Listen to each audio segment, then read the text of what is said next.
Competitive lecture की अगर बात करें हम, जो हमने जो जेके एसएसबी जेकेपी और अदर एग्ज़ाम के लिए जो लेक्चर हमने लिए हैं, ये लेक्चर नंबर है हमारा 14। आज का जो टॉपिक हमारा, इसमें से कितने क्वेश्चन एग्जाम में बन के आते हैं, अगर आपने कोई पुराने पेपर उठा के देखे हो तो आपको खुद आइडिया मिल जाएगा कि जे क्वेश्चन भी एग्जाम में आया, जे भी आया, इस तरह से आपको एक आइडिया मिलेगा। तो बात करते हैं हम, जहाँ से स्टार्ट करते हैं टॉपिक को, सबसे पहले बात करते हैं पार्लियामेंट की। बात करते हैं हम, देखो पार्लियामेंट की बात करें, पार्लियामेंट आता है हमारा आर्टिकल, कौन कौन से आर्टिकल में आता है, पार्ट 5 के अंडर में आता है, पार्ट 5 में आता है, इसको नोट करना चीज़ों को। पार्ट 5 में आता है आर्टिकल 79 से लेके 122 आर्टिकल इसके बीच आता है, 122 लिखा हुआ है। आपसे कोई पूछे पार्लियामेंट बना किसका होता है, लोकसभा का, राज्यसभा का और होता है प्रेसिडेंट। लोकसभा, राज्यसभा और प्रेसिडेंट। लोकसभा की बात करें, आपसे कोई पूछे कौन से आर्टिकल में आता है लोकसभा, लोकसभा आता है आर्टिकल नंबर 81, राज्यसभा आता है आर्टिकल नंबर 82।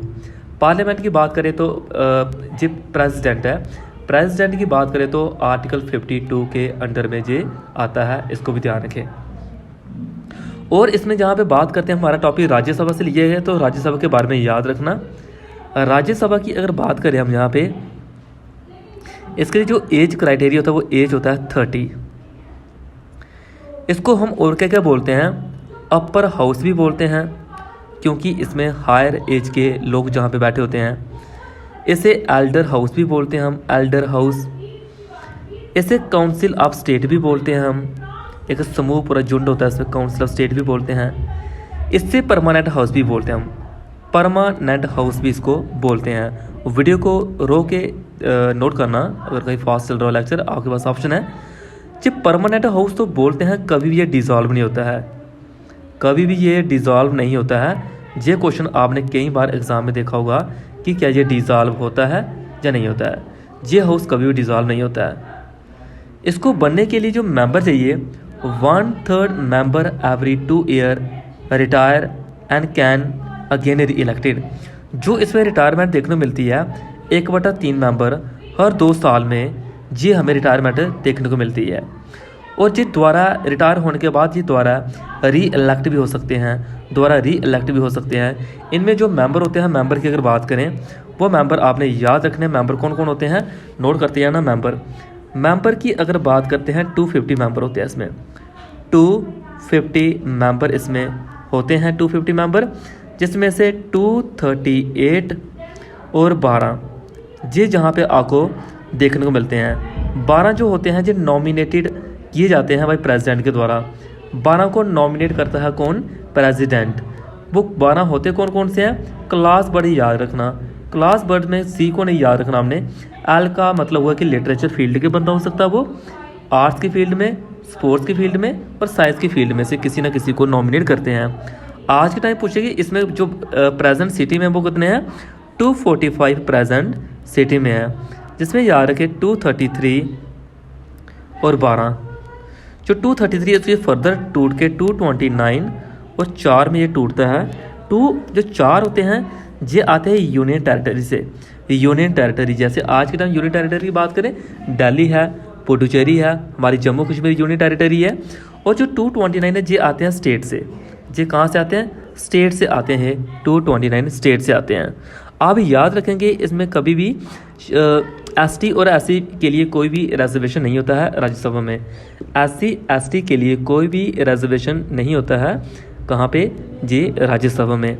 और इनमें एक इनडायरेक्ट इलेक्शन देखने को मिलती है, इनडायरेक्ट इलेक्शन देखने को मिलती है। इनडायरेक्ट इलेक्शन का मतलब होता है कि इलेक्टेड मेंबर ऑफ विधानसभा या स्टेट लेजिस्लेटिव असेंबली बोल सकते हो। देखो अभी आप इसको नोट करोगे अच्छे से, पार्लियामेंट एक लेजिस्लेटिव ऑर्गन होता है यूनियन गवर्नमेंट का। हम जैसे देखो मोदी गवर्नमेंट नहीं बोलते, आपने कई बार वर्ड सुना होगा मोदी गवर्नमेंट, मोदी एडमिनिस्ट्रेशन बोलते हैं, ठीक है, गवर्नमेंट ऑफ इंडिया बोलते हैं और मोदी एडमिनिस्ट्रेशन बोलते हैं, मोदी गवर्नमेंट नहीं बोलते। ये ध्यान रखिए, अभी भी अगर आप करंट अफेयर कहीं सुन रहे हो, पढ़ रहे हो, तो आपको इस चीज़ का नॉलेज होगा कि क्या बोलते हैं क्या नहीं बोलते हैं। Organ of the union government जे आ गया। इंडिया ने अडॉप्ट किया था एक वेस्ट मिनिस्टर बोल सकते हो, जो मॉडल था गवर्नमेंट का। इसमें था क्या, ये ऐसा पार्लियामेंट्री फॉर्म थी। ये पार्लियामेंट में 2 बर्ड आते हैं, लोकसभा, राज्यसभा और प्रेसिडेंट आता है। 3 टाइप के आते हैं, ठीक है, ये ध्यान से रखें। लोकसभा राज्यसभा को हम बाई कैमरल लेजिस्लेचर भी बोलते हैं। लोकसभा राज्यसभा को हम क्या बोलते हैं, बाई कैमरल लेजिस्लेचर भी बोलते हैं। लोकसभा के और जो अदर नाम है वो है first chamber, popular house, lower house. Rajya Sabha के जो नाम लिखे हुए जो कॉमनली मैंने पीछे बताया आपको। राज्यसभा की बात करते हैं, 1952 में जो बॉडी बनी थी, और बाकी जो एक परमानेंट हाउस होता है, कभी इसकी डिसोल्यूशन डिसॉल्व नहीं होता। 4th शेड्यूल जो हमारे इंडियन कॉन्स्टिट्यूशन का है वो डील करता है कि किस तरह से राज्यसभा में सीटें होनी चाहिए, ये ध्यान रखें। सीट को अलॉट किया जाता है राज्यसभा में on the basis of population. Maximum strength जो राज्यसभा में होती है वो 250 होती है। प्रेजेंट की बात करें, प्रेजेंट स्ट्रेंथ 245 है। इसमें से 245 में से 238 और 12 मेंबर आपको देखने मिलते हैं। 238 जो होते हैं जो स्टेट और यूनियन टेरिटरी से होते हैं। 238 जो एक इलेक्टेड इनडायरेक्टली, बताया मैंने इनडायरेक्ट इलेक्शन यानी कि इलेक्टेड होते हैं बट इनडायरेक्टली। जैसे आप आगे MP MLA की वोट देते हो, वो आगे चुनते हैं, तो इनडायरेक्टली इलेक्टेड मेंबर होते हैं लेजिस्लेटिव असेंबली के। उसके बाद आर्टिकल 80 का क्लास 3 क्या कहता है, 12 मेंबर जो राज्यसभा में होते हैं। आर्टिकल 80 का क्लास 3 कहता है कि जो 12 मेंबर होते हैं राज्यसभा के, वो नॉमिनेट किए जाते हैं प्रेसिडेंट के द्वारा, लेकिन विद उनको स्पेशल नॉलेज होता है साइंस की फील्ड में, आर्ट्स की फील्ड में, लिटरेचर या जो सोशल साइंस की फील्ड से हो सकते हैं वो। बाकी हर सेकंड ईयर के बाद क्या होता है, 2 साल के बाद 1/3 मेंबर जो रिटायर होते हैं, जिन मेंबर द्वारा री इलेक्ट होकर भी आ सकते हैं, लेकिन इनका टर्म जो मेंबर राज्यसभा होता है वो 6 साल का होता है। 6 साल का कार्यकाल होता है इनका। क्वालिफिकेशन की बात करें, पहले तो आगे must be the citizen of the India, इनकी एज 30 से कम नहीं होनी चाहिए। बाकी जो कभी भी not office of the profit, कोई 2 ऑफिस ना चला रहे हो, कोई बैंक का कोई लोन ना देना हो, अनसाउंड माइंड नहीं होना चाहिए, पागलपन नहीं होना चाहिए, ये चीज़ें हम बोल सकते हैं। उसके बाद हम बात करते हैं चेयरपर्सन की। इसमें जो चेयरपर्सन होता है ना, चेयरपर्सन वो होता है, वो होते हैं वाइस प्रेसिडेंट। इनमें चेयरपर्सन होते हैं वाइस प्रेसिडेंट, इनमें चेयरपर्सन होते हैं, ध्यान रखना, वाइस प्रेसिडेंट होते हैं चेयरपर्सन। कभी कभी उनको एक्स ऑफिशियल चेयरपर्सन भी बोलते हैं हम, x official chairperson. Deputy chairperson जहाँ पे तब बैठता है जब जे वाइस प्रेसिडेंट एब्सेंट हो, तब बैठते हैं डिप्टी चेयरपर्सन। इनकी आगे अगर बात करते हैं, member of the schedule caste, schedule 8 tribe are also a contest और seat not reserve for them, बताया मैंने पीछे कि इनके लिए वो सीटें एलोकेट नहीं होती हैं। डिसक्वालिफिकेशन की बात करें, डिसक्वालिफिकेशन आता है आर्टिकल 102 में। 102 में कौन आता है, डिसक्वालिफिकेशन आता है। बाकी अगर बताया मैंने डिसक्वालिफिकेशन इनकी कैसे होगी, अगर ये किसी हाउस से लिंक रखते हो, सॉरी किसी ऑफिस से लिंक रखते हो, कोई 2-2 3-3 नौकरी इकट्ठी कर रहे हो, तो इनको डिसक्वालीफाई किया जा सकता है। बाकी जी अगर हमारे इंडियन सिटीजन नहीं है, बाहर के हैं, तो तभी इनको क्या किया जा सकता है, डिसक्वालीफाइड किया जा सकता है, इनको इनकी पोस्ट से किया जा सकता है। अनसाउंड माइंड आ गया पागलपन, कहीं भाई जाती किसी को थप्पड़ छप्पड़ा लगा दे, मार ना दे किसी को, तो ऐसा भी अगर कोई कई लोगों में होता है ऐसा, तो तभी इनको जहाँ से पोस्ट से डिसक्वालीफाइड कर दिया जाएगा। डिसक्वालिफिकेशन आर्टिकल 102 के अंडर में आती है जी, जहाँ पे राज्यसभा के मेंबर की, चेयरपर्सन की।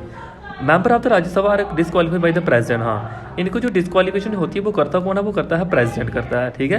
लेकिन पहले नंबर वो परमिशन लेता है कैसे, इलेक्शन कमीशन से परमिशन ली जाती है भाई, इलेक्शन कमीशन से क्या ली जाती है, परमिशन ली जाती है।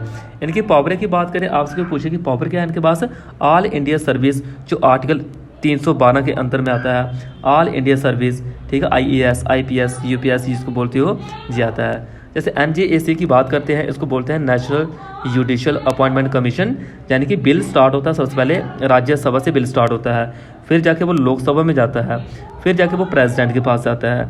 आर्टिकल 249 क्या कहता है, आर्टिकल 249 ये कहता है कि जो नेशनल इंटरेस्ट के लिए राज्यसभा जो बिल बनाती है वो 2/3 मेजॉरिटी से बनना चाहिए, 2/3 मेजॉरिटी से वो बिल बनना चाहिए नेशनल, यानी कि हमारे देश के हित के लिए, हमारे देश के हित के लिए जो बिल पास की जाता है, जो बिल प्रस्तुत होता है, ये उसकी बात कर रहा है। ये था हमारा राज्यसभा का टॉपिक। आई होप आपको समझ लगी होगी। इसमें से क्वेश्चन एग्जाम में आता ही आता है, ये ध्यान रखें।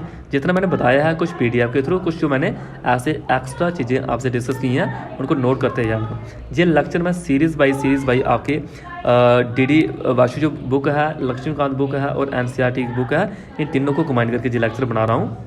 Okay, thanks.